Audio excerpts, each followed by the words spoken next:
Bed चाहिए.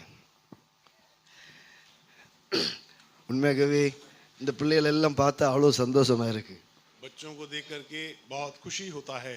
பாருங்க, அதாவது இந்த கிறிஸ்துமஸ் என்கிறது எல்லாருக்கும், அது உலக ஜனங்களாக இருந்தாலும் தேவ ஜனங்களாக இருந்தாலும் ரட்சிக்கப்பட்டவனாக இருந்தாலும் ரட்சிக்கப்படாதவனாக இருந்தாலும் எல்லாருக்கும் சந்தோஷமான ஒரு நற்செய்தி தான். बड़ा दिन जो है वो चाहे मसीह लोग हो, चाहे और अन्य जाति के लोग हो, चाहे उद्धार पाए हुए लोग हो, चाहे बिना उद्धार पाए लोग हो, सबके लिए बड़ी आनंद का दिन है. இந்த காலையில் எத்தனை பேர் உண்மையாகவே ஆண்டவருடைய சமூகத்திலே நீங்கள் புதிதாக வந்திருக்கிறீர்கள்?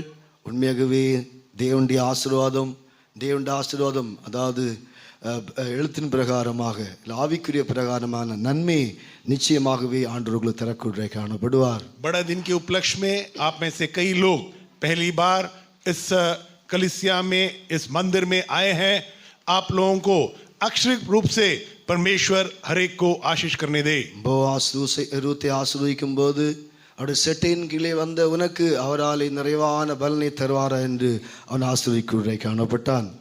रूथ जो बोअज की अधीन आई थी, क्योंकि तू उसके शरणों में आई है, परमेश्वर तुझे आशीष करेगा करके वो कहता है. இந்த காலையில் ஒருவேளை நீங்கள் பிரச்சனையோடு வந்திருக்கலாம், இல்லாவிட்டால் தேவனை ஆராதிக்கும்படி வந்திருக்கலாம், இல்லாவிட்டால் இயேசு கிறிஸ்துவின் அன்பின் நிமித்தம் அவர் எப்படியாவது தெரிந்து கொள்ள வேண்டும் என்று நீங்கள் இந்த இடத்துல வந்திருக்கலாம்.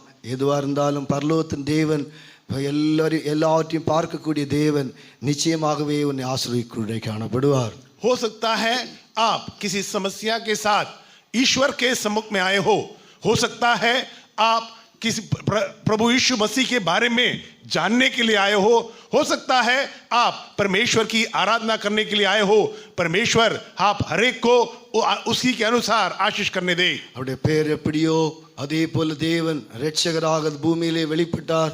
நிச்சயமாகவே நீ அவரை நம்பி வந்த உன்னுடைய ஜீவியத்திலும் கூட அந்த ரட்சிப்பை கர்த்தர் தானமாய் தரக்கூடிய காணப்படுவார். जैसा उसका नाम है वो उद्धार करता करके जाना जाता है, उसके नाम के अनुसार आपके जीवन में भी वो उद्धार का अनुभव खुशी ले आने दे. இயேசுதான்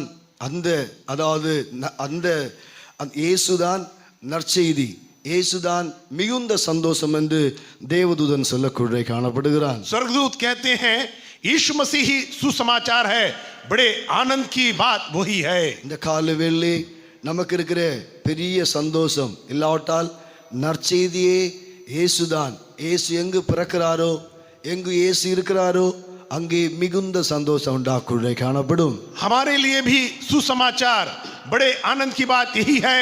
यीशु मसीह जहां है, यीशु मसीह का जब जन्म हुआ है, वो हमारे लिए बड़े आनंद की बात है.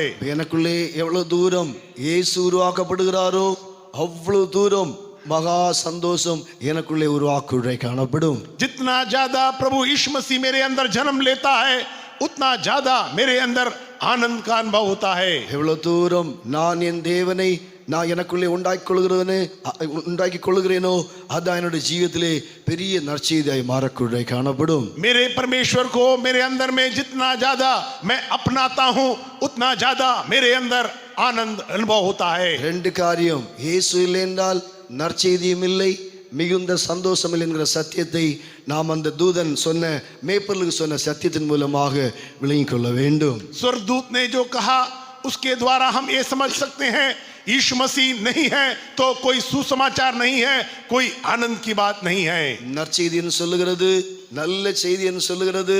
ஒருவேளை சுவிசேஷம் மாத்திரமல்ல, நம்முடைய ஜீவியம் ஒரு நற்செய்தியாய் மாற வேண்டுமானால், நம்முடைய ஜீவியம் ஒரு நிறுவமாய் மாற வேண்டுமானால் இயேசு நம்முடைய ஜீவியத்திலே காணப்பட வேண்டும். सुसमाचार जो है केवल पवित्र शास्त्र में लिखा हुआ नहीं, हमारा जीवन भी सुसमाचार बन जाना चाहिए जब यीशु मसीह हमारे अंदर आएगा. இதைதான் ஆண்டவர், அதாவது ஏசாயா தீர்க்கதரிசியின் நாட்கள், ஏசாயா தீர்க்கதரிசி இயேசு பிறப்பதற்கு 700 வருஷத்துக்கு முன்பாக இதைதான் தேவன் எதிர்பார்க்குள்ளே காணப்பட்டார். यीशु मसीह के जन्म के 700 वर्ष पूर्व यशायाह भविष्यवाणी द्वारा यही भविष्यवाणी की गई. அப்படி என்றால் இதைதான் தேவன் எதிர்பார்க்கிறார். ஒவ்வொரு மனுஷனுடைய வாழ்க்கையிலும் நற்செய்தி மிகுந்த சந்தோஷம் உண்டாக வேண்டும் என்றுதான் தேவன் எதிர்பார்க்குள்ளே காணப்படுகிறார்.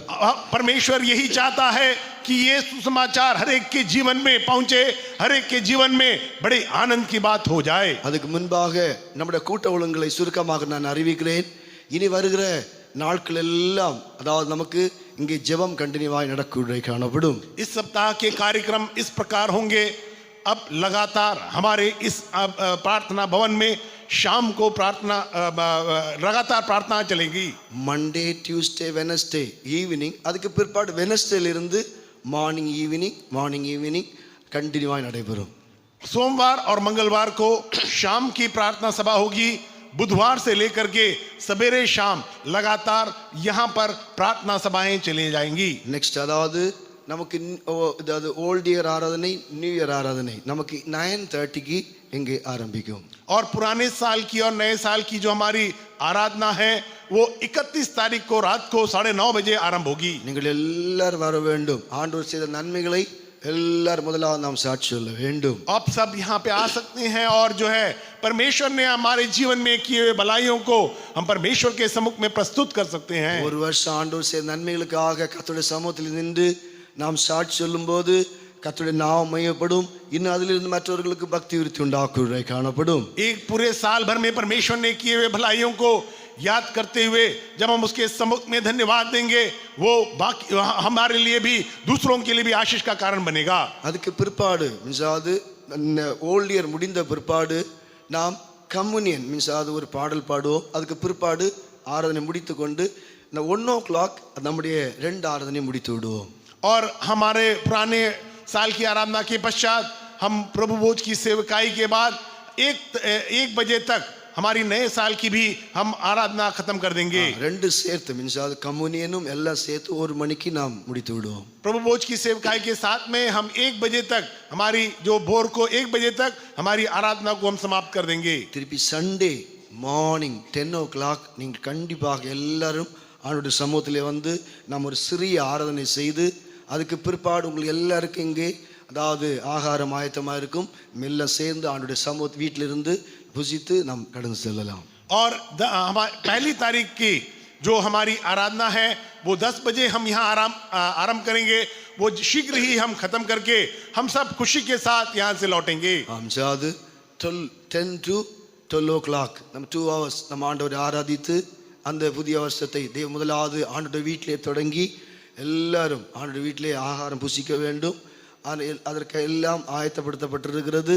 அப்படினால் எல்லாரும் கண்டிப்பாக ஆண்டவருடைய வீட்டுக்கு வர வேண்டும். और 10 बजे से हमारी जो नए साल की आराधना है वो आरंभ होगी। 10 से 12 बजे तक हमारी पहली तारीख की जो आराधना यहाँ पे होगी हम सब मिलकर प्रीति भोज के साथ में हम लोग जो है यहाँ से खुशी के साथ लौटेंगे। என்னடா 1 மணிக்கு விட்டுட்டு திருப்பி 10 மணிக்குன்னு சொன்னால் நம்ம பரலோகத்துக்குரியவங்க அதுக்கேற்றவாறு தான் நம்மளை ஆயத்தப்படுத்த வேண்டும். हम स्वर्ग के लिए तैयार किए जाने वाले लोग हैं, उसीलिए हम अपने आप को वैसे ही तैयार करें। எங்களை ஒர்க்கர்ஸ் மீட்டிங் போனால் என்ன பண்ணுவாங்கன்னா அதாவது ஸ்டார்டிங் உட்கார வச்சு 5 மணிக்கு இழுத்துருவாங்க. और हमारे सेवकों की सभा में 5 घंटे तक लगातार हमारी सभाएं चलती है। 4 hour நார்மல். நாங்கள் அமைதியாக ஆண்டோடைய சமூகம் ஏனென்றால் அது ஆசீர்வாதம். நம்ம 1/2 மணிக்கூர்னா எவ்வளோ புலம்புகிறோம், 5 மணிக்கூர் உட்கார வைப்பாங்க எங்களை. और 4 घंटे तक तो लगातार चलता है हमें और लेकिन 5 घंटे तक लगातार चलता है। आधे घंटे में हम लोग चोक कुड़कुड़ाने लगते हैं। நாங்கள் எழுப்பி போக மாட்டோம், உட்கார்ந்துருப்போம், எழுதிட்டு இருப்போம், பைபிள் பார்த்துட்டு இருப்போம், சோத்திரம் பண்ணுவோம். நம்ம கொஞ்ச நேரம் கூடுதலான புலம்புவோம். அது நமக்கு அப்படி இல்லை. நான் அதுக்காக யாரையும் ஃபோர்ஸ் பண்ணவில்லை. நமக்கு அதாவது அந்த டைம் இப்படி இருக்கிறபடினா கண்டிப்பாக காலையில் எல்லாரும் வந்து ஆண்டவருடைய வீட்டிலே நாம் ஆராதித்து ஆண்டவருடைய வீட்டிலே ஆகாரம் புசித்து நாம் போக வேண்டும். और इस प्रकार हमने कार्यक्रम को रखा है। इसीलिए आप लोगों से एक और बार अनुरोध करते हैं, विश्वासी भाई बहन जो है वो 1 तारीख को वो 10 बजे आकर के छोटी हम आराधना करके खुशी के साथ यहाँ से लौटे। நமக்கு இந்த வருஷம் வரப்போகிற வருஷத்துக்கும் தேவன் பெரிய ஆசீர்வாதம் தர வேண்டும். எல்லாரும் சுத்திகரிக்க வேண்டும். யாரும் கம்யூனியன் எடுக்காமல் இருக்கக்கூடாது. லாஸ்ட் டைம் நிறைய பேர் கம்யூனியன் எடுக்கவில்லை. நான் கண்டிப்பாக எனக்கு கேட்பதற்கு அதிகாரம் இருக்கிறது. நான் கேள்வி கேட்கனால முடியும். ஆனாலும் நான் அன்பாக கேட்டுக்கொள்கிறேன். அதாவது நீங்கள் கண்டிப்பாக நீங்கள் கம்யூனியன் நீங்கள் சரிப்படுத்தி எடுத்துக்கொள்ள வேண்டும். और हम साल के अंत में आप पहुंचे हैं, हम अपने आप को तैयार करें। हमारे जीवन में जो कमी घटियां हैं वो कबूल कर कर परमेश्वर के सम्मुख में छोड़ दे और प्रभु भोज में जरूर भाग ले। पिछले बार कई लोगों ने प्रभु भोज में भाग नहीं लिया। अपने आप को पहले तैयार कर ले, उसके लिए इस प्रकार की सभाएं रखी गई है। அப்படி என்றால் நேரடியாக கேட்க முடியும், எப்படி கேட்கவும் தேவன் அனுமதி கொடுத்திருக்கிறார். ஆனபடியினால கம்யூனியன் எந்த விதத்திலும் அதாவது நிறைய பேர் கம்யூனி எடுக்கிற பழக்கமே இல்லை. அப்படி எல்லாம் இருக்காதபடிக்கு ஆண்டோட வரிக்காக அவருடைய ராஜ்யத்துக்கு போகும்படியாக கண்டிப்பாக நாம் அதிலே கலந்து கொள்ள வேண்டும். प्रभु भोज को कोई भी तुच्छ ना जाने, उसको छोड़ ना दे, और लेकिन उसमें योग्य रीति से सभी लोग उसमें भागीदार बन जाए। கர்த்தருடைய பரிசுத்தத்திற்கு மகிமை உண்டாகட்டும். परमेश्वर के पवित्र नाम की तारीफ होवे। இப்ப நம்முடைய சந்தோஷம், அதாவது கிறிஸ்து பிறப்பதுதான் நம்முடைய ஜீவியத்தில் இருக்கிற பெரிய சந்தோஷம்.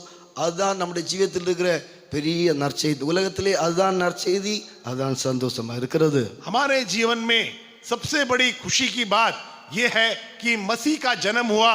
यही सुसमाचार हमारे लिए और पूरे संसार के लिए है। இந்த காலவேளை நீங்கள் நாம் தியானத்திற்காக நீங்கள் ஐசாயா சாப்டர் 7 அந்த 10 அந்த வசனத்தை நாம் வாசிக்கிறதை காணப்படலாம். ऐशा की भविष्यवाणी 7वां अध्याय उसका 10वां वचन आज की अध्ययन के लिए हम पढ़ेंगे। இங்கே ஒரு அழகான சத்தியம் அங்கே சொல்லப்பட்டிருக்கிறது. இது நம்முடைய ஏன் இந்த வார்த்தை சொல்லப்பட்டது என்பதையும் நாம் தியானிக்க வேண்டும். यहाँ पर एक विशेष बात के बारे में लिखा गया है, उसको हम पढ़े।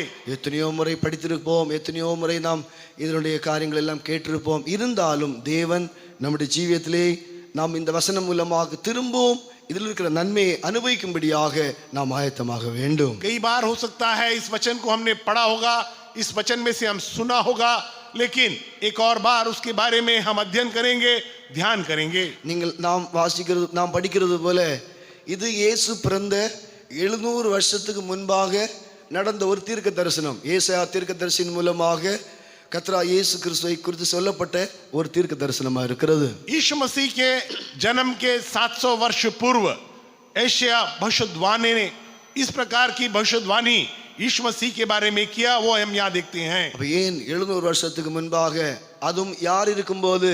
கிங் ஆகாஷ். அங்கே சொல்லப்பட்டிருக்கிறது உசியாவுடைய குமாரனாகிய யோதாமின் குமாரன் ஆகாஷ் என்கிற ராஜாவுடைய நாட்களிலே சொல்லப்பட்ட தீர்க்க தரிசனம் தான் இது என்று வேதம் சொல்லுகிறது.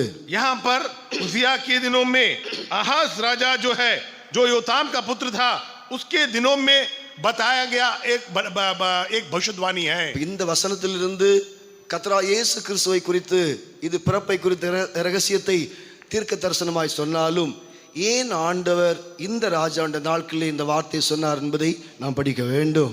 क्यों वो यीशु मसीह के जन्म के बारे में इस राजा के समय में बताया गया, ये हम अध्ययन करेंगे। பிரியமானவர்களே, ஆகாஷ் என்கிற ராஜா எப்படிப்பட்டவன் என்பதை நம்ம எல்லாருக்கும் தெரியும். தெரிந்தவர்கள் நாம் கரங்களை உயர்த்தலாமே. आहाज राजा किस प्रकार का एक व्यक्ति था, हम सब जानते हैं। जो जानते हैं अपने हाथों को उठा सकते हैं। அல்லேலூயா. हालेलुया। இருக்கிறதுலே மோசமானவன், सबसे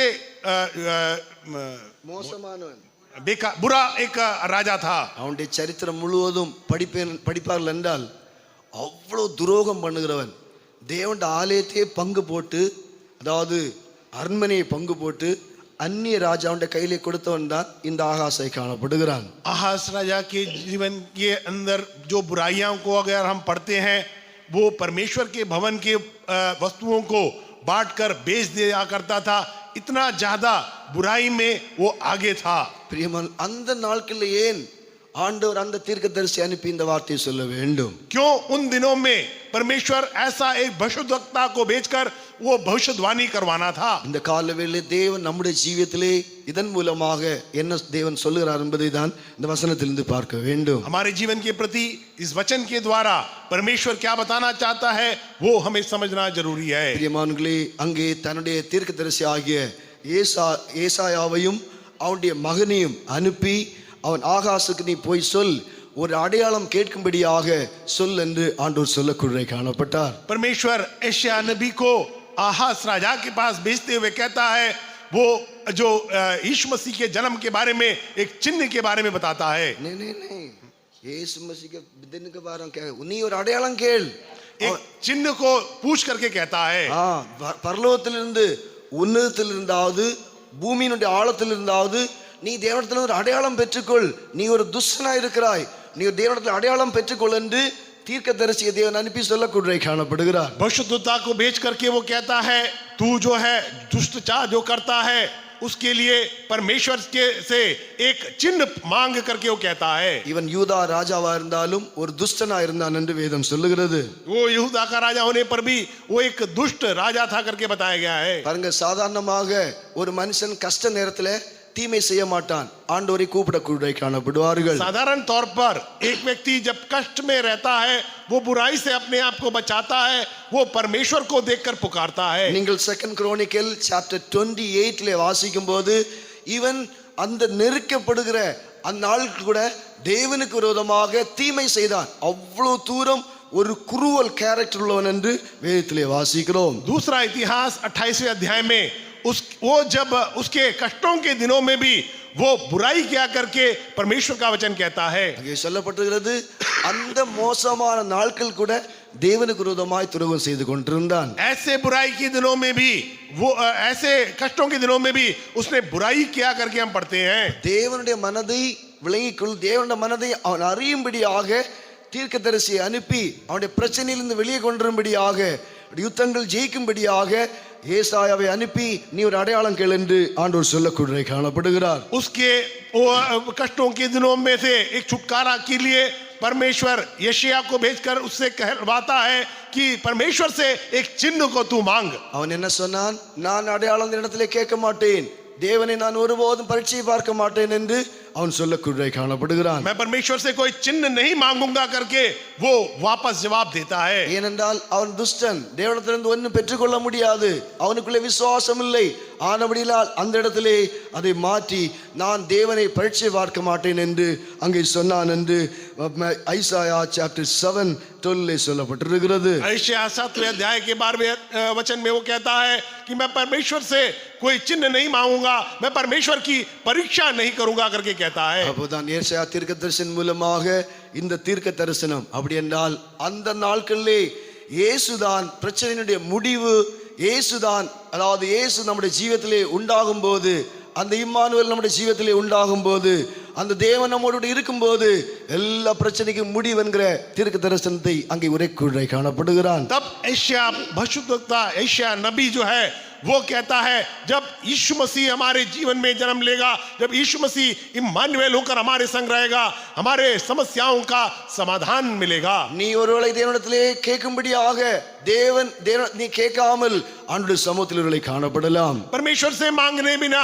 हो सकता है तू परमेश्वर के सम्मुख में दिखाई देता हो. ஆனால் அந்த ராஜாவுடைய நாட்களிலே அந்த இம்மானுவேல் இல்லாவிட்டால் இந்த தேவனை குறித்துள்ள அந்த தீர்க்க தரிசனம் அந்த நாட்களிலே உண்டாக்குள்ளே காணப்படுகிறது. उन दिनों में उस राजा के समय में यशायाह के द्वारा प्रभु यीशु मसीह के बारे में एक भविष्यवाणी हुई. பிரியமானங்களே, இந்த அடையாளம் தான் நம்முடைய ஜீவியத்திலே நாம் நாட்களிலே நாம் கேட்டு பெற்றுக்கொள்ள வேண்டும். इसी चिन्ह को इन दिनों में हम अपने जीवन में मांगे. முதலாவது, நாம் ஏன் தேவனிடத்திலே அடையாளத்தை பெற்றுக்கொள்ள முடியவில்லை என்றால் நாமும் கூட இந்த ஆகாசை போல நம்முடைய ஜீவியத்திலே காணப்படுகிறோம். क्यों हमारे जीवन में ऐसा चिन्ह नहीं दिखाई देता? क्योंकि आहाज के मानिंद हम इन दिनों में अपने आप को हमारे जीवन में ऐसा दिखाई देता है. தேவன் ஏதோ ஒரு சத்தியத்தை சொல்ல வேண்டும் என்று நினைத்தாலும் ஆனால் நம்முடைய இருதயமோ நம்முடைய மனசாட்சியோ நம்முடைய ஜீவமோ அதை அனுபவிக்க முடியாதபடி அதற்கு மாற்று கருத்து தெரிவிக்க காணப்படுகிறது. परमेश्वर हमें कुछ चिन्ह प्रकट करना चाहता है तो भी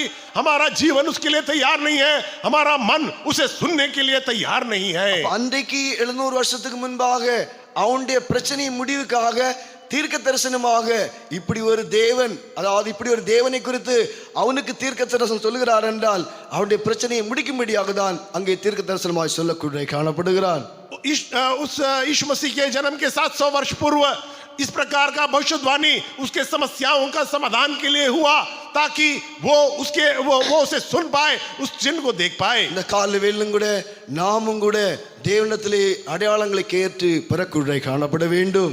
आज सवेरे के समय हम भी परमेश्वर से वो एक चिन्ह को मांगे. நாம் தேவனிடத்திலே தீர்க்கதரிசி சொல்லுகிறான், நீ தேவனிடத்திலே அடையாளம் கேள் என்று சொல்லுகிறான். அவன் மறுத்தான்.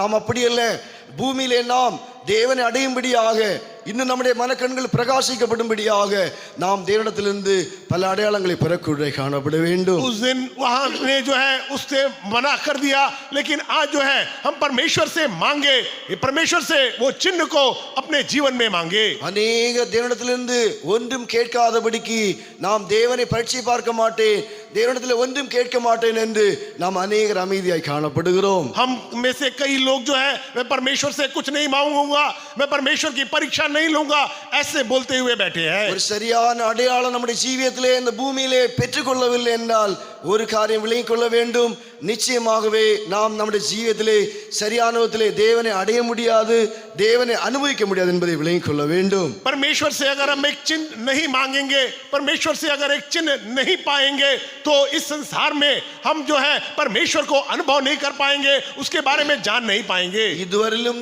ஒரு அடையாளமாவது நீ பெறாமல் இருக்கிறாய் என்றால் உண்மையாகவே நீ ஒருவேளை துஷ்டனா இருக்கலாம், ஒருவேளை தேவனை விட்டு தூரமாய் ஜீவிக்கக்கூடியவனா இருக்கலாம், தேவனுக்கு பிரியமில்லாதவனா இருக்கலாம். ஆனால் தேவன் அந்த ஆகாசை அன்பு கூர்ந்தது போல என்னை உங்களை உண்மையாகவே காலவில்லை அந்த பரலோகத்தின் தேவன் அன்பு கூறக்கூடிய காணப்படுகிறார். अब तक अगर हमने परमेश्वर से कोई चिन्ह नहीं पाया है, एक बात को समझ ले, स्वर्गीय परमेश्वर, स्वर्ग में परमेश्वर जो रहता है हमसे प्रेम करता है, इसीलिए इस बात को हमें जताता है. என்றால் அதிலிருந்து விலகிக் கொள்ள வேண்டும். தேவன் துஷ்ட மனுஷனையும் கூட தேவன் நேசிக்கிறார். தேவன் அவனை ஆள் அனுப்பி தேவன் பேசும்படியாக அவனுடைய ஜீவியத்தை மாற்றும்படியாக விரும்புகிறான். சத்தியத்தை தான் ஏசாயா 7:7 சொல்லப்பட்டிருக்கிறது. ऐशा की भविष्यवाणी 7वें अध्याय में जो लिखा हुआ है उसके द्वारा हम ये बात को समझ सकते हैं, परमेश्वर दुष्ट को या बुरे लोगों से भी प्रीति रखता है, प्रेम करता है, चाहता है कि उसमें से वे लोग छुटकारा को पाए. அவன் அடையாளம் கேட்கவில்லை, ஆனாலும் தீர்க்கதரிசியை வைத்து அங்கே தீர்க்கதரிசி அவரை காணப்படுகிறார். उस आहाज राजा ने कोई चिन्ह को नहीं मांगा, लेकिन उसके बावजूद परमेश्वर भविष्यद्वक्ता के द्वारा, नबी के द्वारा वहां भविष्यवाणी करता है. இந்த காலையில் அந்த வசனம் படிப்போம். உண்மையாகவே ஆண்டவர் அதாவது உங்களையும் என்னையும் அதிகமாக நேசிக்கிறான்ங்கிற சத்தியத்தை தான் இந்த காலைவேளை சொல்லக்கூடிய காணப்படுகிறேன். परमेश्वर आपको और मुझको प्रेम करता है, ये सच्चाई को हम इसके द्वारा पढ़कर हम समझ ले. நம்மளை தேவன் தேடி அதாவது நம் தேவனிடத்திலிருந்து அடையாளம் கேட்டு நம்முடைய விசுவாசம், நம்முடைய நம்பிக்கை, நம்முடைய ஆவிக்குரிய அனுபவங்கள் இன்னும் பெருக வேண்டும் என்று சொல்லிதான் தேவன் இந்த ராஜாவை தேவனிடத்திலே நமக்கு முன்பாய் வைக்க காணப்படுகிறார். हमारी आशा बढ़ना चाहिए, हमारा विश्वास बढ़ने के लिए इस राजा के द्वारा परमेश्वर उस बात को समझाता है. அதாவது இந்த இம்மானுவேல் அதாவது தேவன் எப்போதும் கூட இருக்கிறாருங்கிற அனுபவம் நம்ம ஜீவியத்திலே உண்டாகக்கூடிய அடையாளத்தை நிரந்தரமாய் பெறக்கூடிய காணப்பட வேண்டும். इम्मानुएल, परमेश्वर हमारे संग, ये जो चिन्ह है हमेशा हमारे जीवन में साथ बना रहे. முதலாவது அந்த வசனம் படிப்போம். உண்மையாகவே இந்த சத்தியம் அதாவது நம்மளை தேவன் நேசிக்கிறார். முதலாவது தேவன் நேசிக்கிறார். வேற எந்த ராஜாவையும் தேவன் தெரிந்து கொள்ளவில்லை, மிகவும் மோசமான ஒரு ராஜாவை தேவன் தெரிந்து கொண்டார் என்பதை விளங்கிக் கொள்ள வேண்டும். परमेश्वर कोई और राजा नहीं, जो काफी बुरा राजा था उसी को चुना करके हम पढ़ते हैं. படிங்களேன், ஐசாயா chapter 7:10 படிங்க ஃபர்ஸ்ட். ऐशाया 7वां अध्याय उसका 10वां वचन पढ़े. फिर यहोवा ने आहाज से कहा, अपने परमेश्वर यहोवा से कोई चिन्ह मांग, चाहे वह गहरे स्थान का हो या ऊपर आसमान का हो. அவன் சொல்லு. आहाज ने कहा, मैं नहीं मांगने का और मैं यहोवा की परीक्षा नहीं करूंगा. तब उसने कहा, है दाऊद के घराने सुनो, क्या तुम मनुष्यों को उकता देनी छोटी बात समझकर अब मेरे परमेश्वर को भी उकता दोगे? इस कारण प्रभु आप 2 Chronicles chapter 28 இவன் எப்படிப்பட்டவன் என்று அந்த அதிகாரம் முழுவதும் சொல்லப்பட்டிருக்கிறது. ये कैसा राजा है, दूसरा इतिहास 28वें अध्याय में उसके बारे में बताया गया है. பாருங்க 22 படிங்களேன். दूसरा इतिहास 28वां अध्याय 22वां वचन. क्लेश के समय राजा आहाज ने यहोवा से और भी विश्वासघात किया. பாருங்க அந்த வேளையிலும் கூட ஆண்டவர் துக்கப்படுத்தினான் என்று வேதம் சொல்லுகிறது. क्लेश के समय में भी परमेश्वर को दुख दिया करके हम पढ़ते हैं. முதலாவது நாம் படிக்க வேண்டிய சுருக்கமான சத்தியம் அதாவது நாட்களே நாம் தேவனிடத்தில் அடையாளம் பெற வேண்டும். इन दिनों में परमेश्वर से हम चिन्ह को मांगे और चिन्ह को पाए. அந்த ராகாப் அவள் ஒரு வேசிதான், ஆனாலும் அவளுக்கு யாரும் சொல்லிக் கொடுக்கவில்லை. அவள் தேவனத்தில் அவன் அந்த காலே யோசுவாவிடத்திலே அடையாளத்தை கேட்டு பெற்றுக்கொண்டபடியினால் அவனும் அவளுடைய குடும்பமும் அங்கே ரட்சிக்கப்படக்கூடிய காணப்படுகிறது. राहाब एक वेश्या थी, लेकिन उसने परमेश्वर यहोशू से चिन्ह मांगा और पाया, इसीलिए उसका वो और उसका परिवार बचाया गया. அப்படி என்றால் இந்த அடையாளம் தான் இந்த பூமியிலே நமக்கு தேவன் கேட்டு பெற்றுக்கொள்ளக்கூடிய அடையாளம் நம்முடைய ஜீவிதத்திலே பெரிய நம்பிக்கையும் பெரிய தைரியத்தையும் பெரிய விசுவாசத்தையும் உண்டாக்குவதை காணப்படும். ये जो चिन्ह है हमारे जीवन में बड़ा विश्वास, बड़ी आशा वो ले आती है. நீங்கள் ஜோஷுவா சாப்டர் 2:13 வாசிக்கும் போது அவளுக்கு யாரும் சொல்லிக் கொடுக்கவில்லை, அவள் ஒரு வேசிதான், ஆனாலும் நீர் எங்களுக்காக எங்களுடைய ஜீவரட்சைக்காக நீர் ஒரு அடையாளம் தர வேண்டும் என்று கேட்டு பெற்றுக்கொண்டாள் என்று வேதத்திலே வாசிக்கிறோம். यहोशू दूसरे अध्याय में किसी ने उसे बताकर नहीं दिया, लेकिन वो जो राहाब वो मांगती है कि तू हमारे जीवन के लिए एक चिन्ह बता. அவள் கேட்டாள், அதே போல அந்த நாட்களே அவள் பெற்றாள், அதே போல ஜீவரட்சை அவருடைய ஜீவத்திலே உண்டாக்குவதை காணப்பட்டது. उसने उस चिन्ह को मांगा और उसे उस चिन्ह मिला जिसके द्वारा उसका जीवन बचाया गया. இந்த காலையிலும் கூட நாம் விசுவாசத்தோடு ஆண்டவரிடத்திலே கேட்போம், ஏதாவது ஒரு அடையாளத்தை கேட்போம். ஆண்டவரே, என்னுடைய ஜீவியத்திலே நீ எனக்கு செய்ய வேண்டும், இந்த காரியம் எனக்கு செய்ய வேண்டும், நீ இன்னும் ஆவிக்குரிய ஜீவியத்தில் முன்னேற வேண்டும் என்று நினைப்பாய் என்றால், விசுவாசத்திலே நிலைந்திருக்க வேண்டும் என்று நினைப்பாய் என்றால், இன்னும் தேவனோடு அதிகமாக நெருங்க வேண்டும் என்று நினைப்பாய் என்றால், உன்னுடைய ஆத்ம ரட்சிப்பு ஜீவத்திலே உண்டாக வேண்டும் என்று நினைப்பாய் என்றால், நாட்கள் தேவனத்திலிருந்து பல அடையாளங்களை கேட்டு பெற்றுக்கொள்வாயாக. अगर आप चाहते हैं कि परमेश्वर के द्वारा परमेश्वर के और करीब आ जाए, परमेश्वर के द्वारा आपके आत्मा की रक्षा छुड़ौती हो सके और इसके लिए और परमेश्वर के नजदीक आ सके, उसके लिए परमेश्वर से एक चिन्ह को मांगे जिसके द्वारा आपकी आशा बढ़ेगी, आपका विश्वास बढ़ेगा. ஒருவேளை கேட்க நாம் சொல்லலாம், எனக்கு அடையாளம் தேவையில்லை என்று சொல்லக்கூடிய காணப்படலாம். हो सकता है आप ये भी बोले, मुझे कोई चिन्ह की आवश्यकता नहीं. இஸ்ரவேல் ஜனங்களுக்கு 40 வருஷம் மன்னா அடையாளமாக இருந்தது என்று கர்த்தராகிய இயேசு கிறிஸ்து அங்கே பூமியில் இருக்கும்போது பேசக்கூடிய காணப்படுகிறார். प्रभु यीशु मसीह जब इस संसार में थे तो इजरायली लोगों के लिए मन्ना एक चिन्ह के रूप में था करके बताया. நீங்கள் ஜான் சாப்டர் 6:29 வாசிக்கும் போது அந்த இஸ்ரவேல் ஜனங்கள் அவர்கள் இந்த மன்னாதான், வானத்து மன்னாதான் அவருடைய ஜீவிதத்தில் இருந்த பெரிய அடையாளமாய் காணப்பட்டிருந்தது. यूहन्ना सुसमाचार 6वें अध्याय में हम पढ़ते हैं, इजरायली लोगों के लिए मन्ना एक चिन्ह के रूप में था. 40 வருஷம் அவர்கள் அந்த வனாந்தரத்திலே நடந்தார்கள் என்றால், அந்த கஷ்டத்திலும் அந்த நஷ்டத்திலும் அந்த வேதனைகள் எல்லாம் நடந்தார்கள் என்றால், அந்த மன்னாதான் அவருடைய வாழ்க்கையிலே அடையாளம் என்று வேதத்திலே வாசிக்கிறோம். 40 साल उस जंगल के सफर में इजरायली लोगों ने भूख प्यास गर्मी सर्दी सब कुछ सहते हुए अगर गया तो उसके पीछे में जो चिन्ह था वो मन्ना था. இயேசு ஏன் அந்த வார்த்தையை சொன்னார் என்றால், நீங்கள் ஜான் சாப்டர் 6:29 வாசிக்கும் போது, ஆனால் இப்போது மன்னா அல்ல, நானே உங்களுக்கு அடையாளம் என்று தன்னை அங்கே அறிமுகப்படுத்தக்கூடிய காணப்படுகிறார். और यूहन्ना सुसमाचार 6वें अध्याय में यीशु मसीह बताता है, अब तुम्हारे लिए मन्ना नहीं, मैं ही एक चिन्ह के रूप में हूं. யார் அடையாளம்? அன்றைக்கு வானத்தின் மன்னாவை அடையாளமாக தேவன் கொடுத்தார். இன்றைக்கு நானே உங்களுக்கு அடையாளமாக, ஜீவாப்பமாகிய நானே உங்களுக்கு அடையாளமாக உங்களுடைய முன்னிலே நிற்கிறேன் என்று அங்கே ஆண்டவர் பேசக்கூடிய காணப்படுகிறார். वो कहता है कि जीवन की रोटी मैं एक चिन्ह के रूप में, उस दिन जो मन्ना तुम्हें चिन्ह के रूप में मिला था, उस प्रकार मैं तुम्हारे बीच में हूं. பிரியமானவர்களே, அப்படி என்றால் நம்முடைய தேவன் நமக்கு அடையாளமாக பூமியிலே வெளிப்பட்டிருக்கிறார். அவரை நாம் அனுபவிக்க जीवनले वलरकुड़े காணப்படுவோம். यीशु मसीह एक चिन्ह के रूप में हमारे लिए इस संसार में प्रकट हुआ, उसे और अनुभव करते हुए हम आगे बढ़े. அப்படி என்றால் அந்த ஜனங்களுக்கு மானத்தின் மன்னா இல்லாமல் இருந்திருக்கும் என்றால் என்ன சம்பவித்திருக்கும் என்பதை விளங்கிக் கொள்ள வேண்டும். अगर उन दिनों इजरायलियों के दिनों में मन्ना लोगों को ना पहुंचता तो उनकी हालत क्या होती. நீங்கள் ஜான் சாப்டர் 6:29 இயேசு சொன்னார், இதுதான் அவர்களுக்கு அடையாளம் என்று சொல்லக்கூடிய காணப்பட்டிருந்தார். और यूहन्ना सुसमाचार 6वां अध्याय 29वें वचन में यीशु मसीह उन्हें चिन्ह मन्ना को चिन्ह के रूप में बताता है. यीशु ने उन्हें उत्तर दिया, परमेश्वर का कार्य यह है कि तुम उस पर जिसे उसने भेजा है विश्वास करो. ऊपर पढ़ो. 40 வருஷம் மன்னா மேலே இருக்குல்ல, வானத்திலிருந்து அவர்களுக்கு அப்பத்தை புசி கொடுத்தேன் என்கிற எழுதியிருக்கிற அடையாளம் என்று சொல்லி இருக்க 30ல அதற்கு அவர்கள், அப்படியானால் உம்மை விசுவாசிப்பதற்கு நாங்கள் என்னத்தை காண்டோம் என்கிற அடையாளத்தை காட்டும் என்று கேட்கிறார்கள். तब उन्होंने उससे कहा, फिर तू कौन सा चिन्ह दिखाता है कि हमें उसे देखकर तेरा विश्वास करे? तू कौन सा काम दिखाता है? हमारे बाप दादों ने जंगल में मन्ना खाया, जैसा लिखा है उसने उन्हें खाने के लिए स्वर्ग से रोटी दी।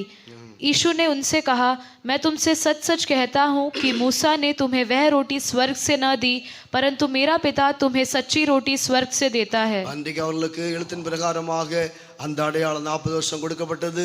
இந்த இடத்துல ஆண்டவர் எது சொல்கிறார் என்றால், நானே உண்மையான அடையாளம் என்று தன்னை அறிமுகப்படுத்தக்கூடிய காணப்படுகிறார். उन दिनों में उनकी 40 वर्ष की यात्रा के दौरान मन्ना एक चिन्ह के रूप में उन्हें दिया गया, लेकिन यहाँ प्रभु यीशु मसीह कहता है, जीवन की रोटी मैं ही हूँ. நான் சீக்கிரமாக போகும், டைம் சுருக்கமாக இருக்கிறபடினால். ஆனபடினால தேவ ஜனங்களாகிய நாம் அடையாளம் முக்கியம்.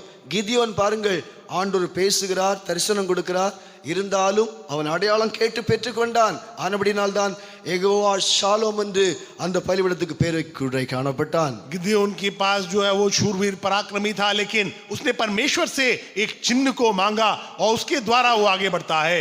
அதாவது கர்வலி மரத்தினுடைய கீழிருந்து தேவதூதன் பேசுகிறான், தரிசனம் கொடுக்கிறான், தேவன் பேசுகிறார், பராக்கிரமசாலி என்று கூப்பிடுகிறார்.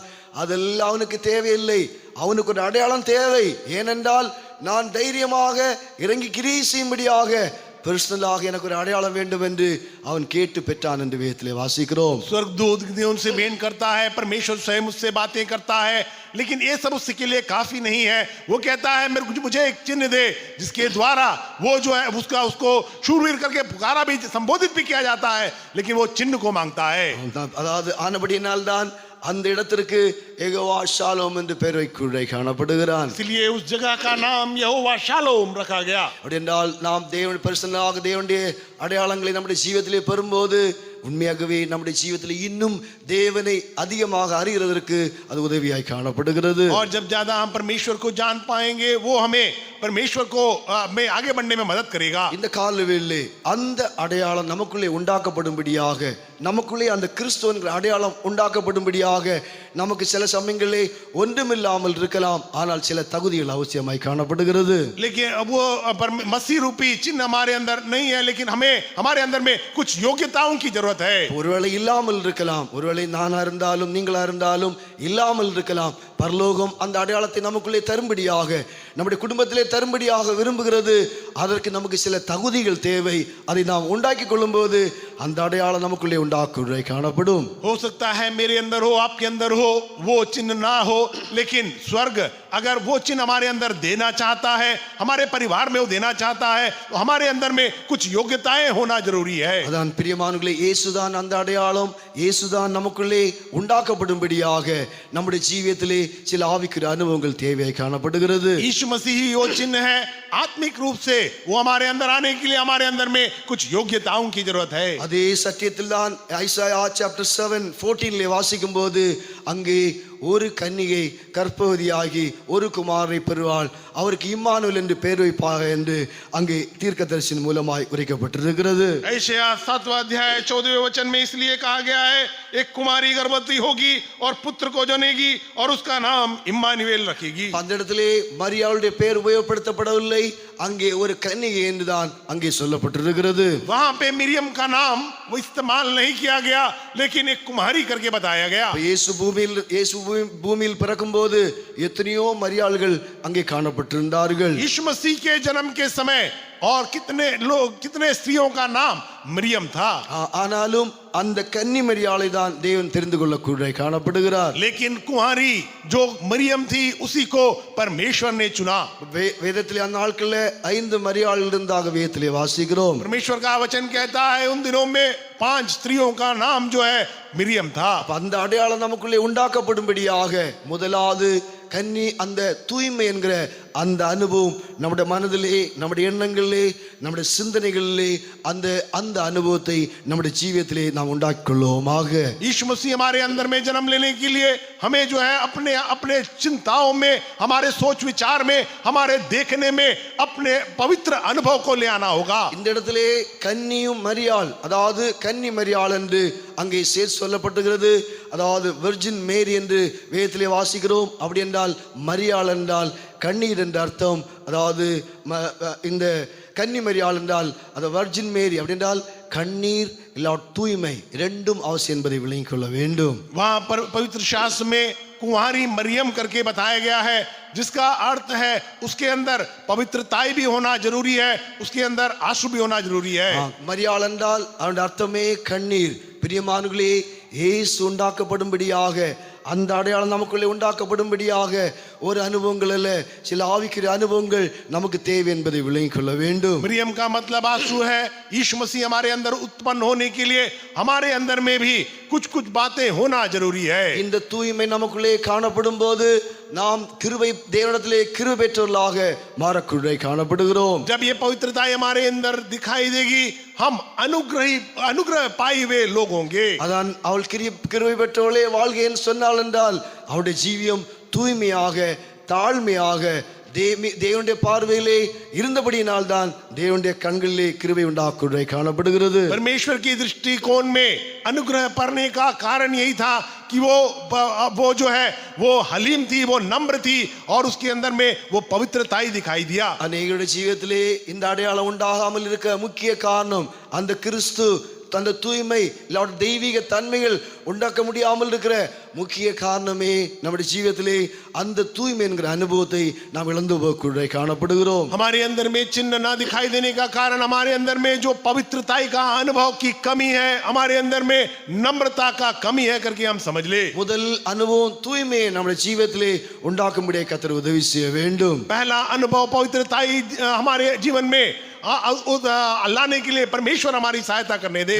அந்த மரியாள் என்கிற அனுபவம் கண்ணீர் ஆவிக்குரிய அனுபவங்களுக்காக நமக்குள்ளே கண்ணீர் விடுற அனுபவம் மிக அவசியம் என்பதை விளங்கிக் கொள்வோமாக. दूसरा मरियम नाम का जो अर्थ आंसू है, आत्मिक अनुभवों को पाने के लिए हमारे जीवन में आंसू का अनुभव होने दे. இந்த காலவேளை எத்தனையோட ஜீவியத்திலே நம்முடைய ஜீவியத்திலே இயேசு உண்டாக்கப்பட முடியாத முக்கிய அனுபவமே மரியாள் என்கிற அந்த கண்ணீரின் அனுபவத்தை நாம் முற்றிலுமாய் இழந்து போக்குள்ளே காணப்பட்டிருக்கிறோம். हमारे जीवन में यीशु मसीह ना उत्पन्न होने का कारण मरियम या आंसू ना दिखाई देने का कारण है. ஏன் ஒரு மனுஷனுடைய ஜீவியத்திலே கண்ணீர் உண்டாகவில்லை என்பதையும் படிக்குள்ளே காணப்பட வேண்டும். वो एक व्यक्ति के जीवन में वो आंसू का अनुभव नहीं हो पाता. பிரியமானங்களே, ஒரு மனுஷனுடைய இருதயம் நொறுங்குண்ட நறுங்குண்ட இருதயமாக இல்லை என்றால் அவருடைய ஜீவியத்திலே கண்ணீர் என்கிற அனுபவம் ஆவிக்குரிய ஜீவியத்திலே தேவனுக்கு முன்பாக கண்ணீர் என்கிற அனுபவம் இல்லாமல் இருக்கும் என்பதை விளங்கிக் கொள்ள வேண்டும். एक व्यक्ति का जीवन में टूटा और पिसा हुआ मन नहीं है तो उसके जीवन में आंसू का अनुभव नहीं हो पाएगा. ஒருவேளை இந்த காலவேளை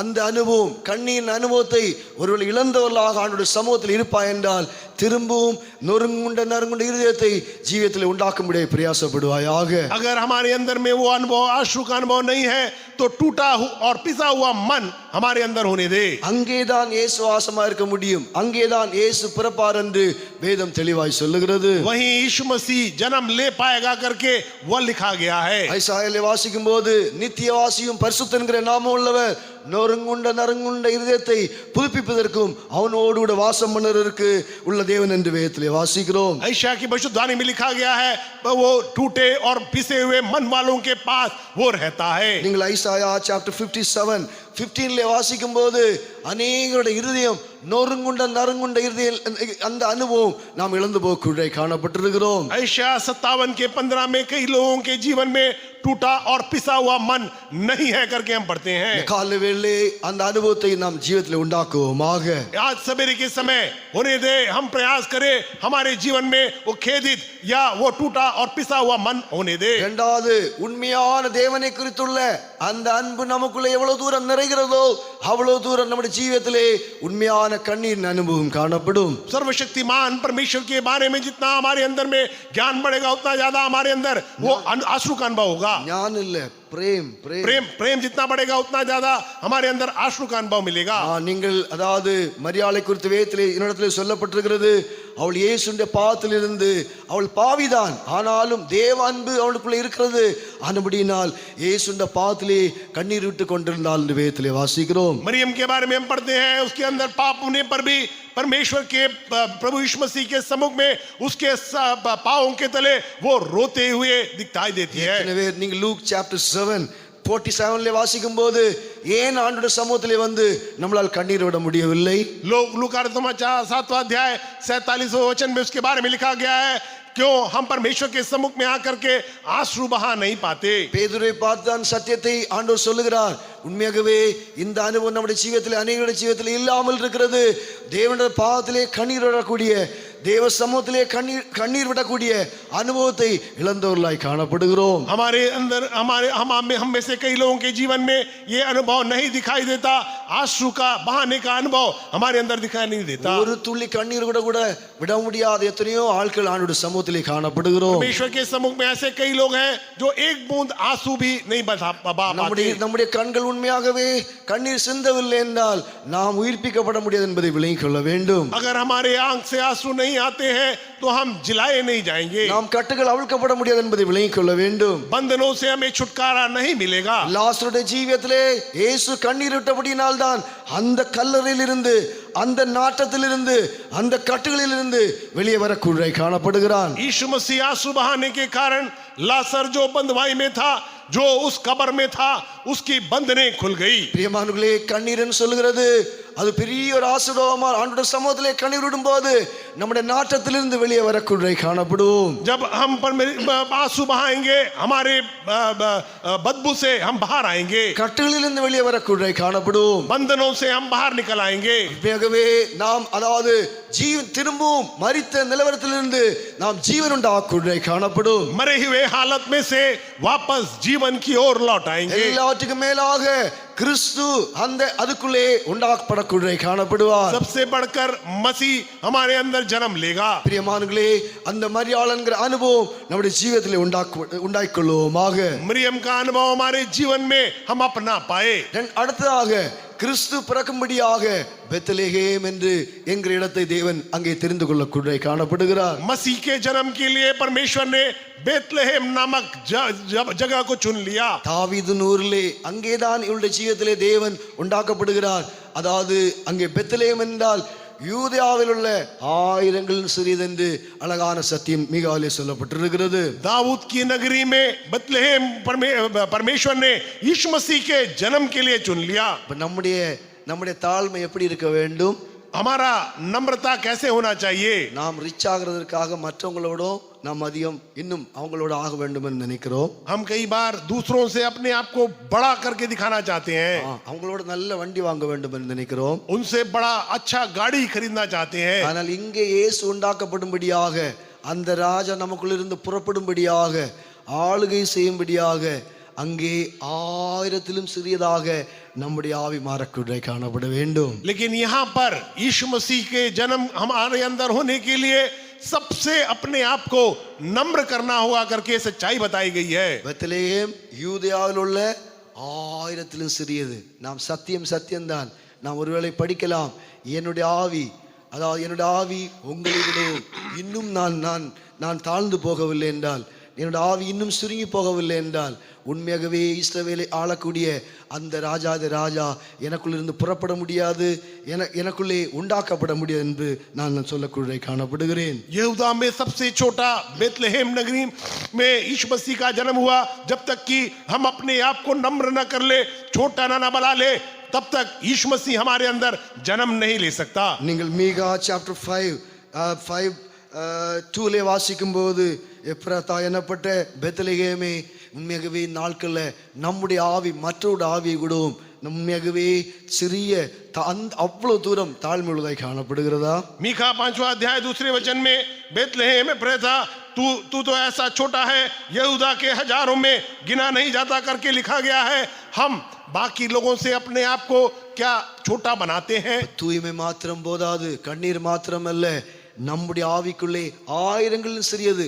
யூதாவில் உள்ள அதாவது யூதாவில் உள்ள அந்த பெத்லெகேமே ஆயிரத்திலும் சிறியது. அப்படி என்றால் சாதாரண ஒரு தாழ்மை அல்ல, அந்த தேவன் நமக்குள்ளே உருவாக்கப்படும்படியாக இன்னும் எவ்வளோ ஆழமான தாழ்மை நம்முடைய ஆவியில் எதிர்பார்க்க காணப்படுகிறார். यीशु मसीह हमारे अंदर जन्म लेने के लिए हमारे अंदर केवल पवित्रता का अनुभव नहीं, नम्रता का अनुभव नहीं, यहूदा के हजारों में बेतलहम गिना नहीं गया, इसका मतलब इतना अपने आप को छोटा कर लेने का अनुभव जरूरी है. தேவன் அதைதான் தெரிந்து கொள்கிறார். அந்த இருதயம் தான் தேவன் தேடுகிறார். பரலோகம் அதை தான் தேடக்கூடியதாய் காணப்படுகிறது. ऐसे हृदय को परमेश्वर ढूंढता है, स्वर्ग ऐसे हृदय को देखता है. இந்த காலவெளியில் அந்த அடையாளம் உண்டாக்கப்படும்படியாக உண்மையாகவே யாரோட ஆவி தாழ்மையா இருக்கிறது, யாரோட ஆவி எல்லாரோட ஆவியோடு இன்னும் தாழ்மையா இருக்கிறது, அங்கே தம்முடைய வல்லமையும் மகிமையும் அங்கே ஆளுகை செய்யும்படியாக சிங்காசனத்தை வைக்கும்படியாக தேவன் தேடக்கூடியதாய் காணப்படுகிறார். ऐसे हृदयों को परमेश्वर खोजता है जहां की परमेश्वर अपना यीशु मसीह जो है वो राज्य कर सके. பிரியமானவர்களே, அந்த அனுபவம் நம்முடைய ஜீவிதத்திலே மிக அவசியம். நாம் ஏமாந்து போக வேண்டாம். சத்தியம் சத்தியம்தான். இதை நாம் தேவனுக்கு முன்பாக ஒருபோதும் மறைக்க முடியாது. தேவனுக்கு முன்பாக நிற்க வேண்டுமானால் நாம் மிகவும் சிறியவர்களாக மாறக்கூட காணப்பட வேண்டும். परमेश्वर के सामने खड़े होने के लिए, परमेश्वर के सामने दिखाई देने के लिए हमें अपने आप को सबसे छोटा करना होगा. ये सच्चाई जरूरी है. பெரிய கப்பல்களும் ஓடுவதில்லை, அதாவது வலிக்கிற படகும் அங்கு செல்வதில்லை என்று அங்கே ஐசாயால சொல்லப்பட்டிருக்கிறது. शाम में बताया गया है बड़ा जहाज जो है वो इस प्रकार नहीं चलता. அங்கே பெரிய கப்பல் எல்லாம் ஓடாது, அந்த ராஜ்யத்திலே அங்கே செல்லவே செல்லாது. और बड़ी जहाज वहां पहुंचेगी नहीं करके लिखा गया है. அப்படி என்றால் வலிக்கிற படகு, அது பெரிய ஞானம், சுய சாமர்த்தியம், பெரிய கப்பல்கள், அந்த ப்ரௌடு, இதெல்லாம் அந்த நதியிலே பரலோகத்தின் ராஜ்யத்துக்குள்ளே பிரவேசிக்க முடியாது என்கிற சத்தியத்தை ஐசாயால சொல்லப்பட்டிருக்கிறது. एशिया में बताया गया है उस स्वर्ग राज्य में वो घमंडी लोग या अपने आप को जो ऊंचा दिखाने वाले नहीं दिखाई देंगे. ஆனால் நமக்குள்ளே ஆவி தாழ்மையாக்கப்படும் போது அந்த பெரிய தேவன் நமக்குள்ளே மகிமையாக தேவன் வாசம் பண்ணக்கூடிய காணப்படுவார். जब हम अपने आप को नम्र करेंगे वो परमेश्वर हमारे अंदर आकर वो जन्म लेगा, हमारे अंदर दिखाई देगा. இதோடு அல்ல, பரிசுத்த ஆவியுடைய பலன் இதற்கு தேவைப்படுகிறது. पवित्र आत्मा का सामर्थ उसके लिए आवश्यक है. நீங்கள் மேத்யூல வாசிக்கும் போது, லூக்கிலே வாசிக்கும் போது, அங்கே மரியாளுக்கு சொல்லும் போது பரிசுத்த ஆவி உனக்குள்ளே வருவார், ஆனால் பரிசுத்த ஆவி தேவனுடைய பலன் உன்மேல் நிழலிடும், அப்போது உனக்குள்ளே இது அந்த அடையாளம் உண்டாக்குடாய் காணப்படும். वहां पर लूका समाचार में स्वर्गदूत मरियम से कहता है वो पवित्र आत्मा तेरे ऊपर ठहरेगा. நீங்கள் லூக் சாப்டர் 1:34 அப்படி என்றால் இந்த அடையாளம் உண்டாக்கப்படுகிறதற்கு இந்த அனுபவம் நமக்கு அவசியம். இந்த அவசியம் நமக்குள்ளே இந்த அனுபவம் உண்டாகும் போது அந்த தேவன் நமக்குள்ளே அதாவது பிரக்குடை காணப்படுகிறார். ये ऐसा एक अनुभव हमारे अंदर, जब ऐसा एक चिन्ह हमारे अंदर जरूरी है, ऐसा एक अनुभव जब हमारे अंदर होगा तब यीशु मसीह हमारे अंदर जन्म लेगा. எதுக்கு அன்றைக்கு ஆகாஷுக்கு அந்த சத்தியம் சொல்லப்பட்டது? क्यों आहाज के दिनों में वो सच्चाई बताई गई? அவனுடைய பிரச்சனையிலிருந்து முடிவு உண்டாக்கும்படியாக ஒரு இம்மானுவேல், ஒரு தேவன் தேவை, இவர்தான் பிரச்சனைக்கு முடிவு உண்டாக்கக்கூடிய தேவன் என்று தீர்க்கதரிசி போய் சொல்லக்கூடிய காணப்படுகிறார். उसके समस्याओं का एक समाधान जरूरी था, उसके लिए इम्मानुएल रहना बहुत जरूरी था. நம்முடைய பிரச்சனைக்கு முடிவு தேவன் தான். அந்த தேவன் நமக்குள்ளே உண்டாக்கப்படும்படியாக இந்த அனுபவங்கள் அவசியமாய் காணப்படுகிறது. हमारे समस्याओं के समाधान के लिए परमेश्वर जरूरी है, वो समाधान जो है उसके लिए एक चिन्ह जरूरी है. ஏனென்றால் அவனை அழிக்கும்படியாக அங்கே யூத ராஜ்யத்துக்கு விரோதமாக இஸ்ரவேல் ராஜாக்கள் அங்கே கிரீஸ் செய்ய காணப்பட்டார்கள். यहूदा राजा के विरोध में इस्राएलियों के विरोध में यहूदा के लोग तैयार हुए करके बताया गया है. இவனுக்கு உதவி இல்லை, இவனுடைய நிலவரம் மிகவும் மோசமா இருந்தது. ஆனால் அன்பு கூர்ந்த தேவன் ஆனபடியினால் தான் இம்மானுவேல் இப்படி ஒரு அடையாளம் இவனுடைய ஜீவியத்திலே தேவை என்று கேட்கும்படியாக சொல்லக்கூடிய காணப்படுகிறார். और इसीलिए प्रेमी परमेश्वर इम्मानुएल जो है उनके जीवन में ऐसा एक अनुभव जरूरी था करके बताता है. என்றால் தேவன் எப்போதும் நம்மோடு இருக்கக்கூடிய அந்த இம்மானுவேல் நம்முடைய ஜீவியத்திலே பெற்றுக்கொள்வோமாக. इम्मानुएल रूपी परमेश्वर हमारे जीवन में होने दे. தேவன் நம்மோடு இருக்கிறார், அதான் பிரச்சனையுடைய முடிவு, அதான் நாம் ஜீவியத்திலே பெற வேண்டிய அடையாளமாய் காணப்படுகிறது. परमेश्वर हमारे संग रहना वही हमारे समस्याओं का समाधान है, वही एक हमारे लिए चिन्ह है. அதுதான் மகிமை, அதுதான் இழந்து போன எல்லா 7 விதமான மகிமையும் நமக்குள்ளே கொன்றக்குடை காணப்படும். जो हमने खो दिया वो महिमा पाने का वही रास्ता है. அதுதான் நம்முடைய அழகு, அதுதான் நம்முடைய ஜீவியத்திலே நாம் இழந்து போன அழகை நமக்குள்ளே கொன்றக்குடை காணப்படும். हमने जो खो दिया वही महिमा है, वही सौंदर्य है. அதுதான் நம்முடைய ஜீவியத்திலே நித்திய ஜீவன், அது நமக்குள்ளே அந்த நித்திய ஜீவனை உண்டாக்குடை காணப்படும். वही हमारे अंदर में अनंत जीवन ले आता है. அதான் நம்முடைய மகிமை. இது இல்லை என்றால் 7 ஆசீர்வாதம் ஒருபோதும் நம்முடைய ஜீவியத்திலே திரும்பவும் நமக்குள்ளே பெற முடியாது என்பதை விளங்கிக் கொள்ள வேண்டும். अगर ये नहीं तो हमारे अंदर में कोई भी प्रकार की महिमा या आशीष नहीं मिल सकती. அதான் தேவ சாயல், கிறிஸ்துதான் நம்முடைய அடையாளம் தான் நமக்குடைய சாயல். அது நமக்குள்ளே வரும்போது தேவ சாயலை திரும்பவும் பெறக்கூடிய காணப்படும். वही परमेश्वर की परछाई है, मसीह जो है जब हमारे अंदर आएगा. அதான் நம்முடைய அழியாமை நித்தியமாய் அழியாமல் இருக்கும்படியாக இந்த அடையாளம் நமக்குள்ளே உண்டாக்கப்படும்படியாக ஆண்டவரிடத்திலே கேட்போமாக. हमेशा हमेशा उसके संग रहने के लिए चिन्ह हम उससे मांगे. இதான் நம்முடைய சுதந்திரம். இயேசு இல்லை என்றால் சுதந்திரமே இல்லை. இந்த அடையாளம் பூமியிலே கேட்டு பெற்றுக்கொள்வோமாக. अगर यीशु मसीह नहीं है तो हमारे लिए कोई स्वतंत्रता नहीं. ये चिन्ह हम उससे मांग ले. பிரியமானவர்களே, தேவன் நம்மளை நேசிக்கிறார். இந்த அடையாளத்தை சம்பாதிப்போமாக. परमेश्वर प्रभु यीशु मसीह हमसे प्रेम करता है. आइए उससे हमें चिन्ह को पाले. நாம் இழந்து போன அந்த ஐக்கியத்தை திரும்பவும் தேவனிடத்திலே பெறக்கூடிய காணப்படும். हमने जो खो दिया वो एकता परमेश्वर से पाले. இந்த அடையாளம் நம்முடைய ஜீவியத்திலே உண்டாக்கப்படும்படியாக இந்த அனுபவம் இல்லை என்றால் நாட்களில் நாம் பிரயாசப்பட்டு இந்த அனுபவத்தை பெற்று அந்த தேவனுடைய அந்த அடையாளத்தை நமக்குள்ளே பெற்றுக்கொள்வோமாக. ये अनुभव हमारे जीवन में ना हो तो हम इन दिनों में अपने आप को वो उसके लिए प्रयास करें, उस चिन्ह को पाले. கர்த்தர் நம்மளை ஆசீர்வதிப்பாராக. परमेश्वर ही हमें आशीष करने दे. नम्र और मन में दीन है, निर्धन के रूप में वो आया है. ओ नम्र और मन में दीन है, निर्धन के रूप में वो आया है. सर्वों ने देखकर खुशी मनाई, स्वर्गदूतों ने जब आवाज सुनाई. सर्वों ने देखकर खुशी मनाई, स्वर्गदूतों ने जब आवाज सुनाई. वो यीशु है, हमारा मुक्तिदाता पैदा हुआ. वो यीशु है, हमारा मुक्तिदाता पैदा हुआ. तेरे सब शाप को हटाने के लिए इम्मानुएल अब पैदा हुआ. तेरे सब शाप को हटाने के लिए इम्मानुएल अब पैदा हुआ. वो यीशु है, हमारा मुक्तिदाता पैदा हुआ. वो यीशु है, हमारा मुक्तिदाता पैदा हुआ. तेरे संताप को हटाने के लिए इम्मानुएल अब पैदा हुआ. तेरे संताप को हटाने के लिए इम्मानुएल अब पैदा हुआ. तेरे संताप को हटाने के लिए इम्मानुएल अब पैदा हुआ. तेरे संताप को हटाने के लिए इम्मानुएल अब पैदा हुआ.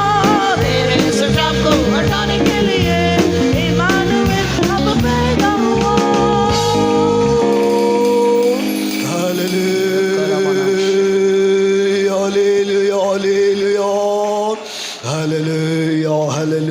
Hallelujah.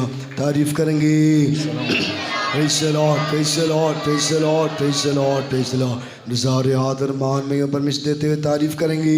Praise the Lord, praise the Lord, praise the Lord, praise the Lord. पिता पुत्र पवित्र आत्मा के लिए तारीफ करेंगे. Praise the Lord, praise the Lord, praise the Lord, praise the Lord, praise the Lord. हाँ, आसमानी बाप शुक्र और तारीफ करते हैं खुदावन.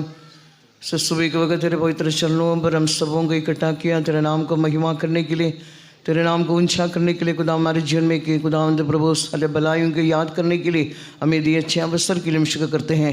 इस साल के शुरू से लेकर खुदावंद इस आखिरी खुदावंद इतवार के दिन भी तेरे हज़ूरी में आकर तेरे नाम को महिमा करने के लिए हमारे जीवन में किए खुदावंद इस अवसर के लिए हम तेरा धन्यवाद करते हैं. जब से हम आए तेरे हज़ूरी हमारे बीच में रहा तो हमसे बर्ताव किया, बातचीत किया. खुदावंद प्रभु पूरी दुनिया खुदावंद आश्चर्य के रूप में क्रिसमस का दिन मनाने के समय तेरे हज़ूरी में आकर रो और सच्चाई से खुदावंद आत्मा में मगन होकर खुदावंद प्रभु तेरे हज़ूरी में हमें भी मनाने के लिए खुदावंद तेरे हज़ूरी को अनुभव करने के लिए आनंद को प्राप्त करने के लिए प्रभु तेने सहायता किया। पूरे दुनिया के लिए आनंद की एक खबर, एक सुसमाचार को खुदावंद बहुत बड़ी खुशी की खबर जो है खुदावंद प्रभु इस सुबह के वक्त हम भी अनुभव करने के लिए खुदावंद तूने सहायता किया। हमें दिए सारे आशीषों के लिए हम तेरा धन्यवाद करते हैं। तेरे वचन के द्वारा अपने लोगों के साथ बात किया, सुने वचन के मुताबिक जीवन व्यतीत करने के लिए हमें सहायता कर। खुदावंद आकाश के राजा के दिनों में ऐसे एक खुदावंद भविष्यवाणी हुआ, ऐसे एक चिन्ह दिया गया और एक कन्या जो है और गर्भवती होकर एक बेटा को जनेगा, उसका नाम इमानुएल रखना। उसके दिनों के खुदावंद सारे बुराई पाप अधर्म को खुदावंद खत्म करने के लिए एक इमानुएल की जरूरत है। खुदावंद प्रभु जी हमारे जीवन में भी खुदावंद इस इमानुएल को प्राप्त करने के लिए हमें भी योग्य बनाए। जितने लोग खुदावंद इस अनुभव को अभी तक प्राप्त नहीं किया, जैसे आज में हमने सुने हैं खुदावंद, उसके मुताबिक एक कन्या के खुदावंद एक पवित्रता, एक शुद्ध निर्मल जीवन हमारे अंदर दे, एक टूटे पिसे हुए अनुभव में दे, तेरे प्रेम से हमें भरपूर कर दे, ताकि यीशु मसीह हमारे अंदर भी खुदावंद जन्म ले सके। खुदावंद प्रभु ऐसे एक अनुभव में खुदावंद प्रभु हर एक लोगों के जीवन को बदलने के लिए हम प्रार्थना करते हैं। खुदावंद आंसुओं का अनुभव दे खुदावंद प्रभु, टूटे पीसे हुए दिल में खुदावंद आंसू बहाते हुए खुदावंद प्रभु यीशु मसीह के लिए हमारे दिल खोल के देने के लिए और उसे जन्म लेने के लिए प्रभु सहायता करने के लिए हम प्रार्थना करते हैं। खुदावंद ऐसे एक ज़िंदगी बसर करने के लिए तूने हमें बुलाए हैं खुदावंद, इसलिए प्रभु जी इस अनुभव को, इस चिन्ह को हम भी पाप कर खुदावंद उस इमानुएल परमेश्वर हमारे साथ है, स्वर्गीय मन्ना जीवन की रोटी खुदावंद उतर कर हमारे लिए मुलाकात किया। खुदावंद तो हमारे बोर के तारा है, धर्म का सूरज है खुदावंद प्रभु, तो हमारे लिए सब कुछ दिया गया और खुदावंद इस अनुभव को हासिल करते हुए हम जीवन में बढ़ते जाने के लिए खुदावंद प्रभु सहायता करने के लिए हम विनती करते हैं। जितने लोग उद्धार के अनुभव नहीं पाया, इस सुबह को खुदावंद नए लोगों के साथ मुलाकात कर खुदावंद बातचीत कर खुदावंद प्रभु यीशु मसीह के द्वारा मिलने वाला नित्य जीवन और शांति कुशल खुदावंद चंगाई छुटकारा सब प्राप्त करते हुए आगे बढ़ने के लिए प्रभु सहायता कर दे। आइए सारे लोगों को तेरे हाथ में देते वापस आते सही सलामत घरों में पहुंचने के लिए मदद कर। अंतिम दिनों का हमारे सारे प्रार्थनाओं को परमेश्वर बोझ उठा, हमारे जीवन के अंदर एक बहुत बड़ी गहरी पवित्रता का काम करने के लिए, तेरे हज़ूरी को अनुभव करने के लिए, पवित्रता को हासिल करने के लिए, एक नया साल में प्रवेश करने के लिए सहायता कर। जो लोग बीमार है कमजोर है चंगाई दे के तेरे नाम को महिमा कर। हमारे आत्मा प्राण शरीर तेरे हाथों में अर्पण करते हैं, यीशु के नाम से मांगते हैं, आमीन। तारीफ करेंगे। Praise the lord, praise the lord, praise the lord. प्रभु यीशु मसीह का नगर, परमेश्वर का प्रेम, पवित्र आत्मा सौफाकिदा सबके साथ होते रहे। Hallelujah, hallelujah, hallelujah.